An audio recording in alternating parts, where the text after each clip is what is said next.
I found my grandmother's last letter tucked inside the bottom drawer of her desk, the same one she'd kept sacred since moving into our house after my parents divorced.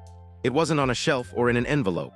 It was just there, wedged between yellowed photos and a faded apple pie recipe card. Now the desk felt like a tomb.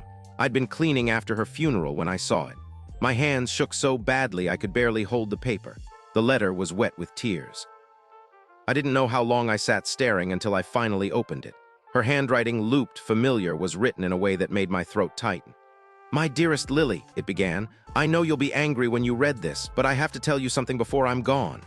She'd been sick for months, but she never spoke about it. Her eyes grew tired and she stopped cooking.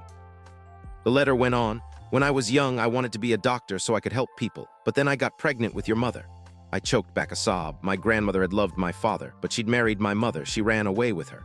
"I didn't want to tell your father about it because he'd be angry," the letter continued, "and I couldn't bear the thought of him hurting you, so I left you." She died a week later, just after writing this. I buried her in the garden behind our house.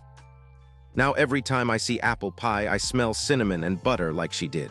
But at night, when I'm alone, I feel it, a cold spot on my neck where her voice whispers, "Don't let anyone make you choose between love and family." I didn't wait for the next day to hear it again. That night, I walked to the edge of town instead of going home.